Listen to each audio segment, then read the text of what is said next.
This week in lab, we'll be covering Exercise 42, Anatomy of the Reproductive System, and Exercise 43, Physiology of Reproduction. The reproductive system begins its biological function, the production of offspring, at puberty. The essential organs of reproduction are the gonads, the testes in biological males and the ovaries in biological females. The gonads produce sex cells, or gametes, and the sex hormones. Gametes include the sperm and egg cells. The reproductive role of the male is to manufacture sperm and deliver them to the female reproductive tract. The female produces eggs.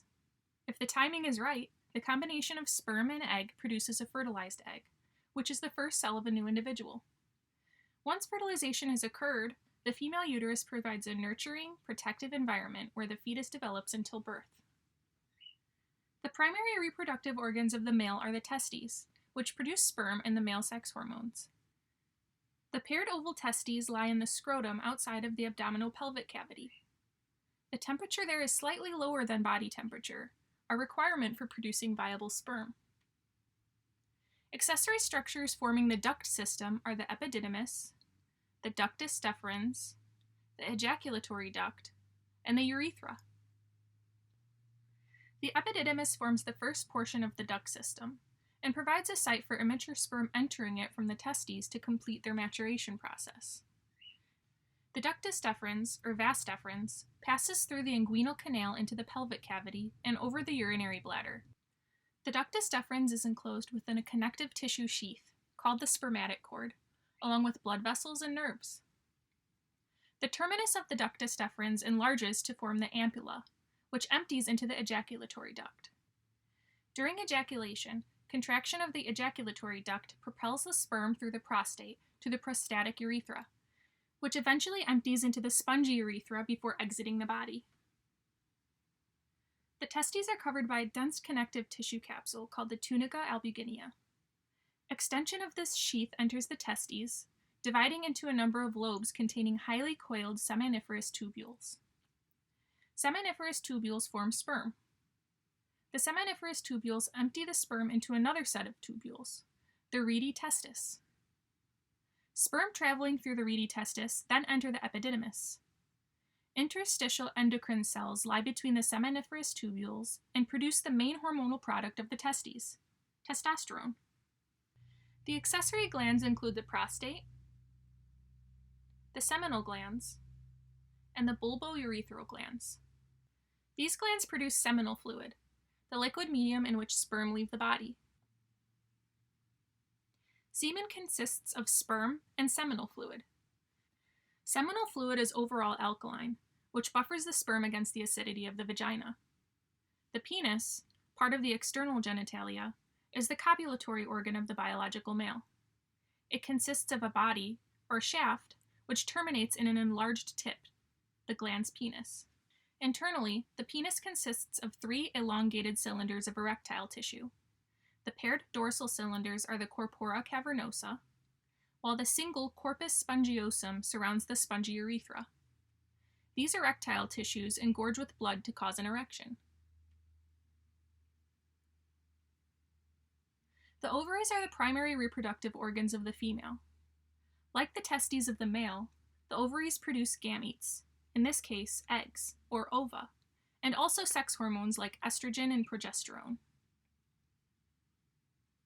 The external genitalia consists of the mons pubis, the labia majora, the labia minora, the clitoris, which is a small mass of erectile tissue homologous to the penis, the external urethral orifice, which serves as an outlet for the urinary system, the external vaginal orifice, leading to the vagina, the hymen, which is a thin fold of tissue that may cover the vaginal opening, may partially cover the vaginal opening, or might not cover the vaginal opening at all.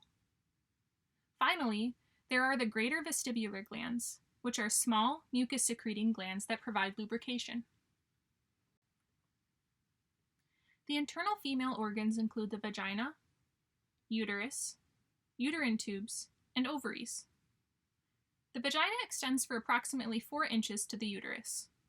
It serves as a copulatory organ because it receives the penis and semen during sexual intercourse. The vagina also provides a passageway for delivery of an infant and for menstrual flow.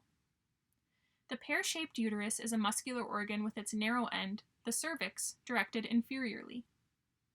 A fertilized egg is implanted in the uterus, which houses the embryo or fetus during its development.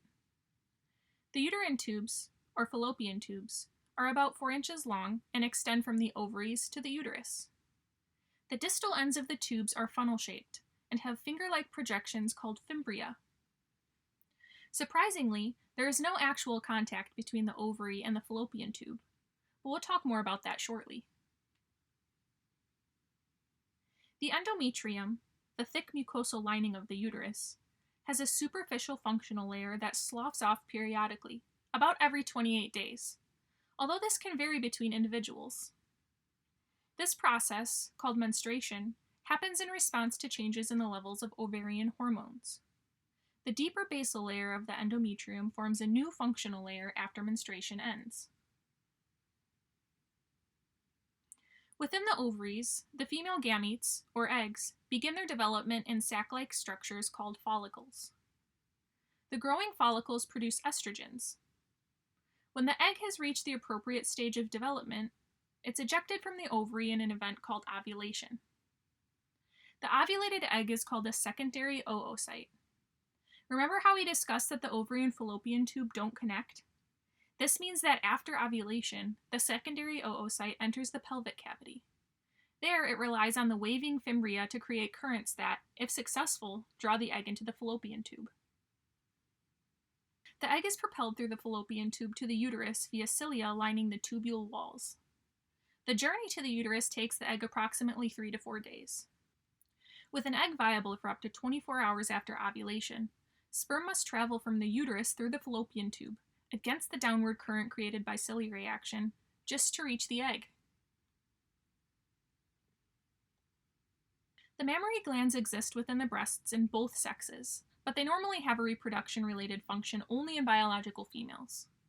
Since the function of the mammary glands is to produce milk to nourish the newborn infant, their importance is more closely associated with events that occur when reproduction has already been accomplished.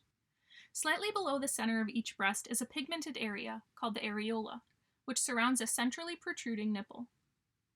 Internally, each mammary gland consists of 15 to 25 lobes that radiate around the nipple.